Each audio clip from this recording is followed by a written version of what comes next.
Parliament శీతాకాల సమావేశాల్లో currency కట్ట హీట్ పుట్టించింది. నోట్పై చర్చ రాజ్యసభలో రచ్చరేపింది. కాంగ్రెస్ బీజేపీ సభ్యుల మధ్య మాటల యుద్ధానికి తెరలేపింది. ఇందుకు పెద్దల సభలోకి పెద్ద నోట్లు తీసుకొచ్చిందెవరు?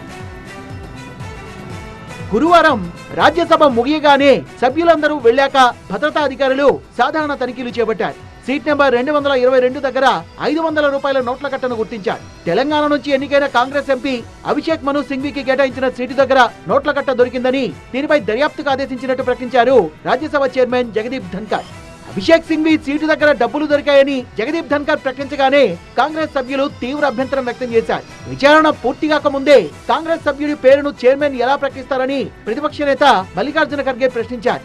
ये मैटर आपने कहा कि इन्वेस्टिगेशन में है, जब तक इन्वेस्टिगेशन नहीं होता और जब तक आपको ऑथेंटिसिटी से कोई एक व्यक्ति के पास या कोई एक सीट के ऊपर मिला है, उसका ऑथेंटिसिटी नहीं होता, तब तक तो उसका नाम बोलना ही नहीं.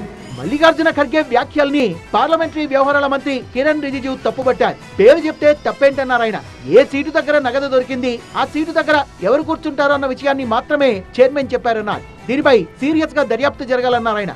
Chairman has rightly pointed out the seat number and the member who occupies that particular seat number. What is wrong in that? Why there has to be objection? రాజ్యసభలో నోట్ల కట్టల వ్యవహారంపై కాంగ్రెస్ ఎంపీ అభిషేక్ మను సింఘ్వీ స్పందించారు. తను గురువారం రాజ్యసభకు ఒకే ఒక్క 500 రూపాయల నోటు తీసుకెళ్లారని, మధ్యాహ్నం 12:57 తన సభలోకి వచ్చానన్నారు. ఆ తర్వాత 1:30 దాకా మరో ఎంపీ అయోధ్య రామిరెడ్డితో పార్లమెంట్ క్యాంటీన్ లో ఉన్నట్టుగా వివరించారు. Where the seat itself can be locked and the key can be carried home by the member of parliament, because everybody can then do things on the seat and make allegations about the seat. Adani అంశం నుంచి దృష్టి మరల్చడానికే BJP ఈ diversion politics చేస్తోందని విమర్శించిన Congress MP Mallu Ravi నోట్ల కట్ట వ్యవహారంపై ఎలాంటి విచారణకైనా సిద్ధమంటున్నారు.